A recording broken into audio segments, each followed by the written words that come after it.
Welcome back to the remaining portion of our interview with Dr. Ellen Langer.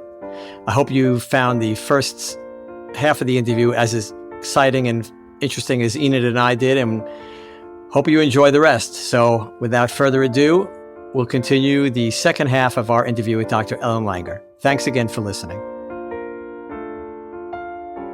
You know, I'm always focusing these questions because of Enid, right? I know what's in her head, and this is such a great tool that you're talking about to minimize stress. When you take the stress out of choices, out of decision making, for most people that is a huge source of their stress. So this is so valuable. But, you know, let me throw since we're bandying my name about, I'm about to be 76 years old. You're a baby. And yes, I know, but I'm proud of it. I'm proud of it. There's no reason to hide our age. Age is something we should be proud of. And I have, as Mark will mention a lot, that I do feel stressed about everything. Are you ever too old to start thinking about being mindful? No, of course not. In fact, I think that for many people, as you get older, you've been there, done that, and you saw it didn't matter, you become more mindful, right? That at the beginning, oh my God, and you get older, it just doesn't matter anymore. And you come to see that. I think it's also the case, ironically, as you get older, everybody else is younger, and younger people just aren't scary the way older people are, the teachers and the policemen and your parents. I had this experience where I was stopped as young, and I got a speeding ticket, and I was really scared because I was 18 and the policeman was 25. And then I had this fun experience where I was stopped again, and now I wasn't scared. And I thought, oh, wow, look at how I've grown. But no, it was because I was 60 and he was still 25. And so, and it's never too old to do anything. But there's no reason why people should be so attached to their ages.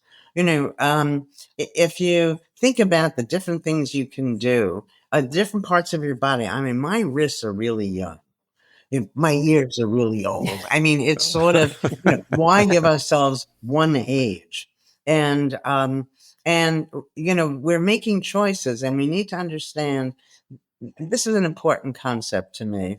Probably, I have so much literature where I'm able to, we have people living longer, curing diseases or ameliorating the symptoms of many real diseases. But still, this one thought was the biggest for me, that behavior makes sense from the actor's perspective, or else the actor wouldn't do it.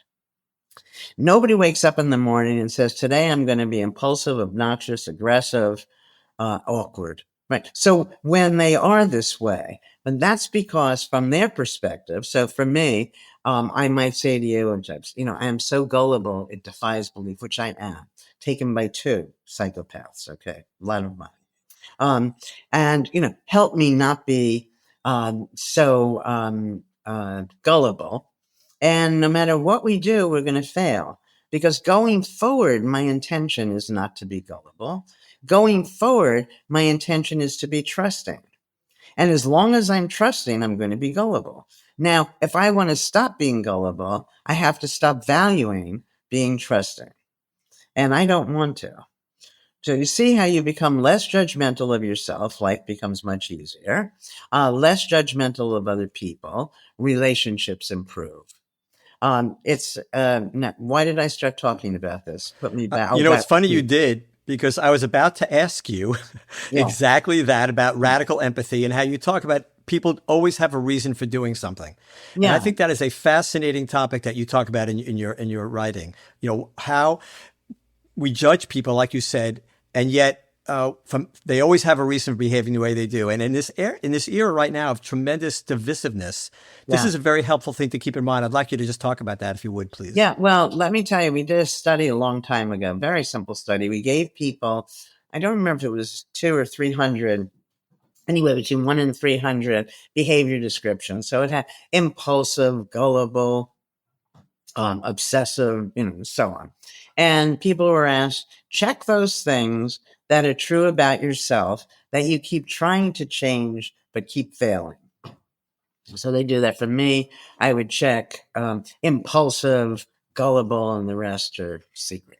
Okay, then you turn the page over, and in a mixed up order are the positive versions of each of these words. Now the instruction to people is check those things you really value about yourself. My being trusting and spontaneous.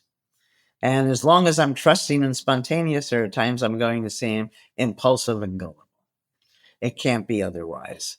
And so it changes our relationship, that it changes everything.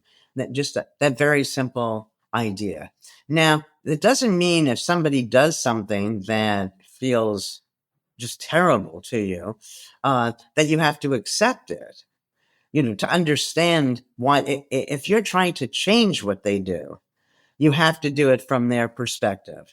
And we're brought up in a mindless world with all sorts of horses don't eat meat, 1 and 1 is 2, absolutes. If you see somebody do something and you're in the world of there are good things and bad things, and you notice the bad thing, then the person becomes bad for having done this. And you go through, so many years of your life like this, it becomes radical to realize all of those understandings were wrong. That horses sometimes eat meat. 1 and 1 isn't always 2.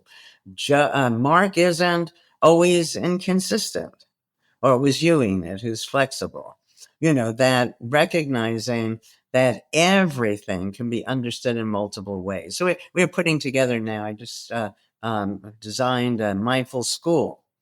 And because I think schools are the biggest culprits. Schools and our parents because they went to school. And we're taught all of these absolutes.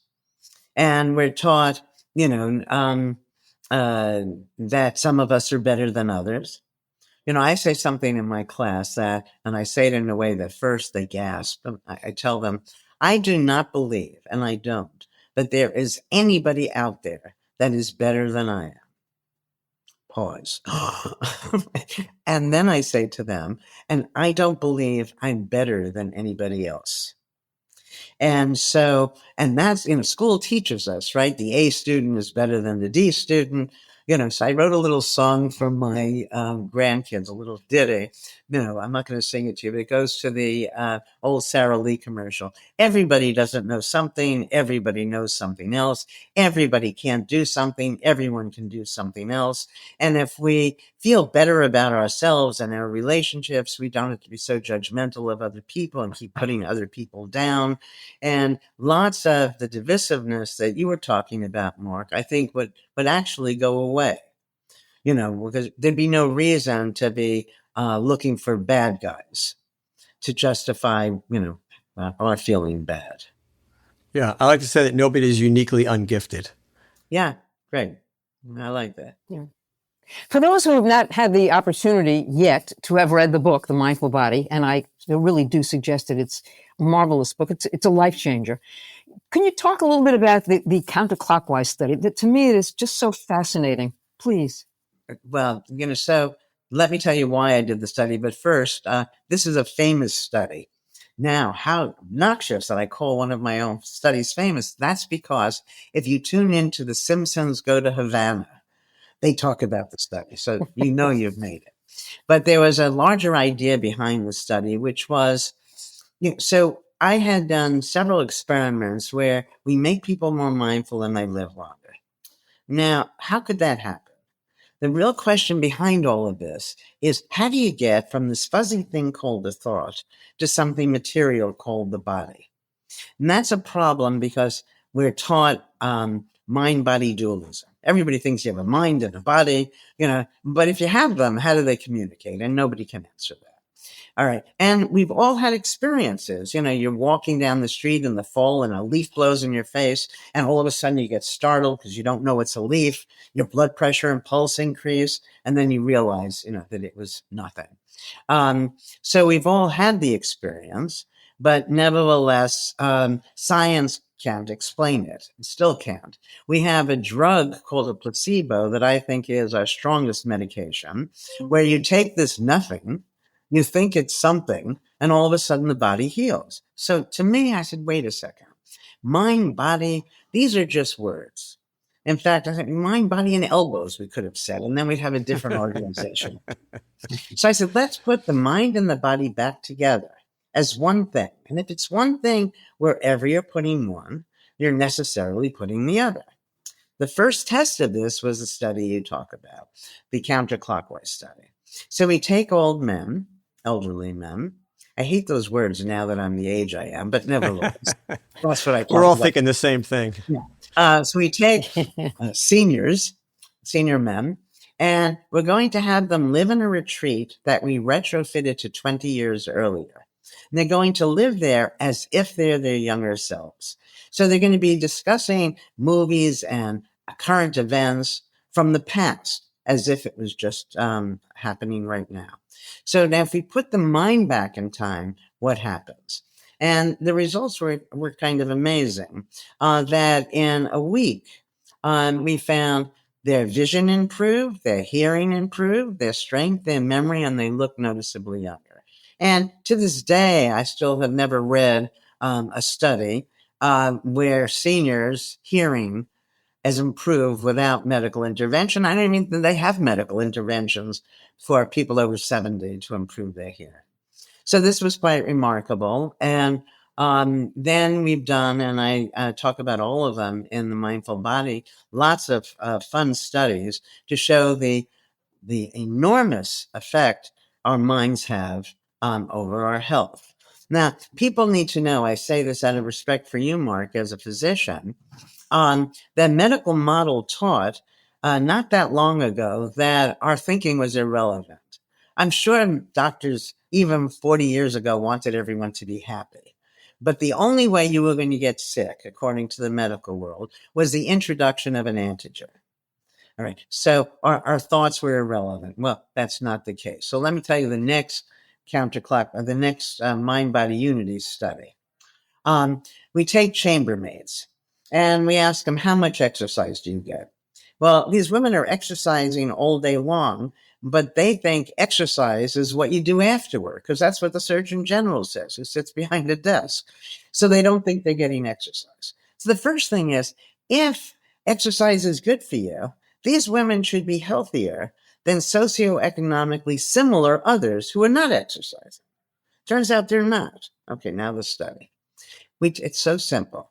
This is Ali Crum and I did this. We take half of these chambermaids and we teach them that their work is exercise. Making a bed is like working at this machine at the gym and so on. So at the end of this, 15-minute discussion, half of them now realize, my work is exercise. The others don't. We take many, many measures. Neither group is working any harder than the other. They're not eating any differently. Nevertheless, at the end of the study, those who had changed their minds, now seeing their work as exercise, they lost weight. There was a change in waist to hip ratio. Their blood pressure came down. Well, let's just leave it at that. They actually lost weight. Body mass index is what I meant to say. All people really care about is that they lost weight. But the other make it sound very sciencey, right? Body mass index, whatever that might be. So I have a question. So you certainly not, I'm not offended at all as a physician, because anybody who's ever used a placebo knows it works, right? A lot of times. So clearly there's a mind-body or relationship. We're in the same unit. They're attached. There are fibers that go. So we're attached. We have a long list of questions we want to ask you, but this one's not on it. But I want to ask it to you because of what you just said. So I agree with everything you said about the fact that our minds affect our body. I don't think that's in dispute. It's not effect, because you see, so I've been doing this for 50 years. Is when I first talked about mind-body unity. So initially I had mind and body. Then after I think I've influenced things, so you have mind and body connection. They're not connected. If you see it as a connection, you still have, how do you get from a thought to something? No, physical? I got you. They're one unit. I get it. Yeah. I get it. I agree with that. So Although I have been known to say that our mind and bodies are definitely together, but they're not necessarily the best of friends, because Okay. sometimes, despite our best efforts, it doesn't work out. But the really question I want to ask you, and Ina doesn't know I'm going to ask this because this wasn't in our detailed plan of all the millions of questions we want to ask you, which is, what do you think about consciousness?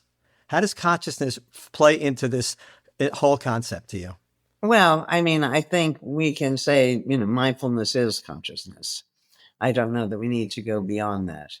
But let me go back to some of these mind-body unity studies, because I think people will be surprised, losing weight by just changing your mindset. But you'll like the next one we did was on diabetes. So we take people who have type 2 diabetes. We take all sorts of measures. We sit them down at a computer. And the reason for this will be clear. Next to the computer is a clock. Unbeknownst to them, the clock is rigged. So for a third of the people, the clock is going twice as fast as real time. For a third, half as fast as real time. For a third, real time. And the question we're going to ask is, does blood sugar level follow perceived time, what that clock is telling them, or real time? And it turns out it's perceived time. We have people in a sleep lab without them knowing it. We sneak in and we move the clock. So when they wake up, they think they got 2 hours more sleep than they got, 2 hours fewer, or the amount of sleep they got. And again, biological and cognitive functions follow perceived amount of sleep. We have the most recent that my graduate student, Peter Ungle, and I recently published. We inflict a wound. And now people who have this, not a big wound, because I'm not a sadist, and even if I were, they wouldn't let me do it. But we inflict a wound, and again, we're using a clock. And the clock is going twice as fast as real time, half as fast as real time, or real time. And the question we're asking is, does that affect wound healing? Most people would assume the wound's going to heal as long as it takes for the wound to heal, but no. The wound heals based on perceived time. Just think about it. You break your leg. Mark, how long does it take for a broken leg to heal? Well, it depends how bad it is. So it's it's quite variable. Give me Well, let's take something that's easier. No, let's take a risk. Let's say 6 months for 6 weeks for a wrist fracture to heal. Okay. Okay. So, all right, let's use the wrist fracture. Whatever, something simple. I was thinking of a little kid. 6 weeks. A little kid, big kid, it doesn't matter. We have the doctor tells you it's going to take 6 weeks to heal, and it takes 6 weeks to heal. But not everybody, which is what Mark was implying, is going to take the same time to heal. Not all wounds take the same amount of time. We call it a broken wrist, but all broken wrists vary in so many ways. And what the doctor often tells you becomes a self-fulfilling prophecy. And so what the doctor should say, I think, is that the fastest healing time I know of is, but maybe you can even beat that and see how long it takes. Fatigue is interesting. I have so many of these studies. People think that fatigue is the body's natural response to exertion or something, that you're going to get tired when you get tired, period. No. So many of these studies are complicated. The simplest one, let's say I ask you, Mark, to do 100 jumping jacks. And I say, when are you tired? Almost always you tell me around 70. Now, if I ask you to do 200 jumping jacks, Mark, tell me when you're tired. It's around 140. Okay. A person who is word processing all day long. Oh, God, it's so painful. I can't stand. Then they go home and they play the piano. There's a study you'll love that I found that Frank Beach did many, many years ago, where he takes a little boy rat, introduces a little girl rat, and they'll copulate until the little boy rat can't take it anymore. All right. He needs a refractory period. However, if the little boy rat, little girl rat, they copulate immediately, you introduce a new little girl rat, he can start going all over again. Now, the point of it is when it's new, we have renewed energy, and new or old are in our minds again, not in the world at large. And so if you see things the same old, it's going to be boring. If you notice the ways it's brand new, it's going to be exciting. One of the reasons that I was so entranced with this book, I've been working with the elderly now for over 40 years. And now that I've become one, we think that, and you mentioned this in the book several times, that, well, we're losing our memory and that's just a natural part of aging, and et cetera, et cetera. This is a natural part of aging. What I'd love to see, I envy your students because they get the benefit of this great wisdom every day. But how do we impart this to older folks? I work in a senior center. How do I talk to them about being mindless versus mindful? Yeah. Okay. Well, those are two very different questions. Let's take memory first. So, they learned when they were younger, mindlessly, that when they get older, they're going to lose their memory. And so, we have to figure out, and I'll tell you how to change that. But I say to my students before they have learned that, and I'm giving a lecture on aging. I ask them when we start, so the class meets Tuesday and Thursday. So it's this Thursday. And I say, what was the last thing I said on Tuesday?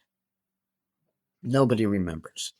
Okay. So when you're young, you're not infrequently forgetful. So it's, so you see, people try to tell, the older, those of us who are forgetting, are thinking we should remember. And we misremember how often we forgot, in the past. And not remembering makes many things new. I mean, so if I remembered all those terrible things Mark had done, it's going to be very hard when we're together for me to get past that. But, so the way to get past it, I get, he said that there was a positive version to those, but forgetting is often a benefit. Imagine if you remembered everything, how would you get through the day? But be that as it may, what I also say, and there's lesson here for older people, but I ask my students, I would tell them that I ask, how large is your dorm room? Now, these are, people who are well off. So they tell me how large the dorm room is. And I say, how large is your house? How many of you have two houses? So when your mother doesn't know where the scissors are, and you know where the scissors are in your dorm room, it's not the same thing, right? It's also the case that we don't remember a lot of things when there's no reason to remember. This was illustrated to me. I think I may even have this in the book. So my friend Ronnie told me this story. She said, Mom, what's Susie's last name? And her mother says, Susie who? And she says, Susie Goldberg. So when there's reason to remember, we tend to remember more. So it's realizing, to put all that together, there may be some changes in our memory for sure, but so what? Some of those changes are positive rather than negative, and it gives us a chance to, I forgot how to do this. Well, learning how to do something, you're mindful. So it's actually, can be a good thing. Seniors have made this better now by calling it a senior moment, which is better because it's not Ellen, forgot, but I'm part of this group that forgets. But still, it's accepting that forgetting is bad. Life changes as you get older. So when, you're a young up and coming and you meet 10 important people, it's to your benefit to know who you're speaking to, right? When I meet 10 people, I don't really care. I can hear the names of all of them and I'm not going to remember, but I'm not remembering not because I forgot. It's because I didn't learn it in the first place. So when you don't care, so you don't learn it in time one, then when you don't know it at time two, it's not because you forgot it. And that's a piece that people need to be aware of. So with your seniors, ask them what are all the positive reasons they might not remember all the things. Then life often changes. So imagine, I don't know if this is still true, but let's say, Enid, you're at a business and they're going to have a Christmas party. And so Mark says, Enid, you going to the Christmas party? And Susie says, Enid, are you bringing any food to the Christmas? And in the course of the time you were invited to the party, you've gotten 30 reminders. Now, Mark got one damn invitation. He's not in the business world anymore. He's not privy to all of these reminders. So when he forgets it, is it because he's older, or is it because he wasn't given those reminders? So one, you don't care as much. Two, the world has changed around you and you're not, asked to do all the things that would serve as reminders and so on. And when you start to list all of these things, it becomes, inconsequential. What people are really worried about is not the forgetting. They're worried that the forgetting means they're going to get dementia. Yes. And that's a whole different story. And for that, people need to be aware of the small percentage of older people who actually get dementia. I think part of the things that I think the three of us actually share, because we're all still quite active in doing a lot of interesting things, is that we look at ourselves. I can talk for me and Enid. I'm going to guess it's the same for you because you're still a professor at Harvard. You're still writing papers. You're still writing books. You're still doing interviews. I'm sure you're super busy all the time. Is that in our heads, I always say it's best when you get to a certain age to have all the mirrors removed in your house, because there's no sense reminding of you something that's not necessary to know, right? You still have the ability to produce. I was telling you recently, I take piano lessons. I was telling my piano teacher, I write music. I said, I'm worried I'm not going to write any new music. I'm worried I'm at the age. And she looked at me and said, why would you say that? And of course, 3 days later, I wrote a new piece of music. So yeah. I think that what you're talking about is so true, that this mindfulness that you talk about, this being in the moment, and I don't want to misuse your words, but I think I've read a lot of your stuff. No, it is being in the moment, but right. The way to be there is just actively notice, and you necessarily actively notice when you know you don't know. And one problem is as you get older, many people think they do know. I don't want to go to this thing because I was there before. Well, before, so I just gave a lecture down in Cancun, and the last time I was in Cancun was 40 years ago. No, I didn't end up seeing the town because I flew in, did the lecture.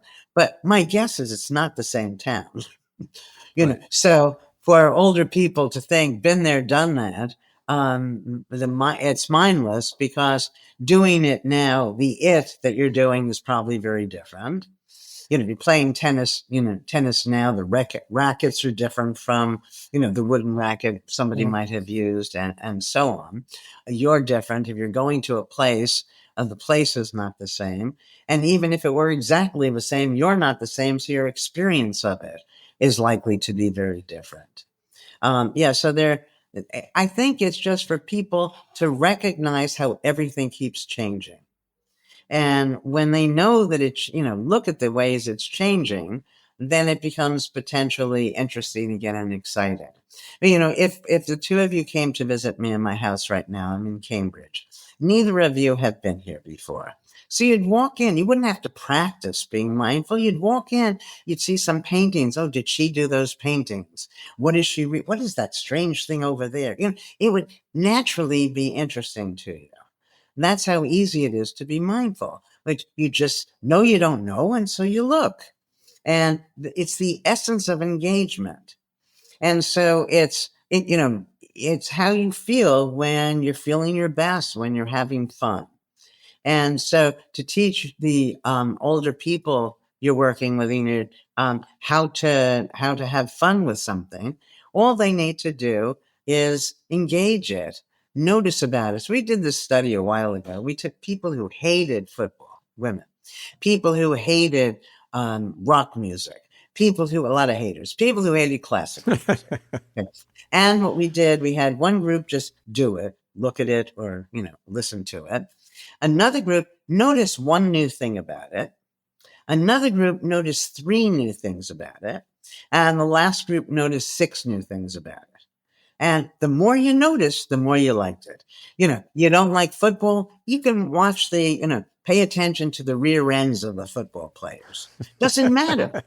It gets you engaged. And that engagement, the neurons are firing. It's literally and figuratively enlivening. And it's so easy. There's no reason for everybody, not to do it. And I thought I was the only one who was looking at the rear ends of the football players. I'm glad to know that oftentimes I feel more about myself than I want to. We talk about embracing every moment because really what you're saying. So this was why I was so enamored by what you write about and talk about because obviously we like people that see the world in a similar way. It's a natural thing, but this is even more important because it's a message that we try and get across that, I talk about life as our lives as a book. Each page contributes to the book. You can't rip out a page and expect the book to be the same. There's no moment that doesn't count. They all contribute. And so that's why we should embrace every moment. They're all equal. All moments end up being equivalent in our lives. I am sure you agree with that because that's really what you talk about all the time. Yeah, I would, what I say it a little bit differently, that life only consists of moments. And so if you make the moment, so people are depressed, they're lonely, they're bored, they're stressed. If you just make the moment matter, you can't say, what am I going to do with my life? Who knows what you're going to do with your life? What am I going to do in the next 5 minutes? And then 5 minutes more and 5 minutes more, and you end up having had, a lovely day. Yeah. No, I think that it all goes back, I think, to people thinking there's a right way to be, a right answer to things, a right thing to do, to eat, to drink, the right thing to say. And it's very stifling. And we need to break out of that. I mean, let me finish with this notion that I think most of us are sealed in unlived lives. And it's really simple and rewarding to break the seal and to embrace uncertainty. And that will lead us to the health and happiness that we all seek. What a great note to end on. I know we've kept you probably longer than we should have, but as I said, we waited so long for this that we wanted to keep you as long as we could. I will end it by two things. One quick question. When can we expect book number 13? Okay, well, that's fun because I just wrote a children's book. Let me tell you a quick story about this. I was at a dinner party with people who were well-heeled, money, status, power, whatever. And the conversation got around to antidepressants. And I was shocked that I was the only one there who had never been on antidepressants. And I thought, my God, how do kids stand a chance? If all of their parents are unhappy. So that was part of the motivation for that book. And that'll be out very shortly. And there are other things that soon to happen. But I don't want to take attention away from the mindful body because what people might not know. So I started writing this book as a memoir. And then it became what it is. So there were lots of sexy stories in there. My time with Hell's Angels. I was secretly married when I was too young to be married. Things like that to help illustrate the points. You said before that the book is a life changer, and that means a lot to me, which is why I keep writing these books, because it doesn't seem fair to me. I was brought up by parents who were extraordinarily nurturing and loving, and I've had such a nice, mainly stress-free, happy life, and I just keep trying to put it out there for people, because I think the lesson, once you get it, it's pretty easy. And once you get it. So the point is, there will be another book, probably, unless the whole world instantly becomes more mindful. But I don't know just when it'll be. Well, I'll be the first one online reading to buy that book, I can tell you. And the reason that it was important for me to have the two of you, Mark came to me. Mark and I actually are old friends. We went to school together way back when in the day. And then we both ended up here in Washington, D.C. We hadn't been together for many, many, many years. And he wrote this book and said, you got to read the book. I read the book. He said, I want to do a podcast. I said, let's do the podcast. I didn't believe a word he said in the book. It was about mindfulness. Okay. And about thinking of different thoughts. And but it has changed my life. It has changed my way of thinking, as has your book. The two of you, I'm sitting here looking at both of you thinking, this is amazing. I have the privilege of talking to people who have changed my life. So I want to thank both of you. And I'll end this by saying two things. A, happy Thanksgiving. It's coming up. And I think it's a wonderful time of year. I love it. And then I want to end with something that you said in your book. I always do that with Mark. I usually end up reading something from his book. Today I'll read from yours. And it's on page 212 of The Mindful Body. And you said, in a mindful utopia, we would stop being judgmental and recognize that behavior makes sense to the actor from their perspective. The discomfort we feel when we are being judged would evaporate, and we'd be willing to try new things without concern for what we're supposed to do or what everyone else is doing. This would result in a massive decrease in the amount of stress we'd experience. And with less stress comes better health. So to both of you, I wish you the best of health, the best of the new year. And I thank you so much for doing this, for joining Mark and me. And Mark, I would let you have the last word. I guess I will let you have the last word. Okay, well, thank you so much, Dr. It's been an honor and a pleasure. As you can probably tell, we're in the same business. We're trying to make the world a better place. I'm on a mission, Enid's on a mission to make the world more peaceful, more tranquil, less stressful, and give people the tools they need to do exactly what you've been talking about through your entire career, which is quite impressive. And it's been a great honor for us. And thank you so much. Enid, I love you. Thank you. It's always been wonderful. And I love you too. Thanks again. Thank you all for listening. Bye-bye. Thank you, Doctor.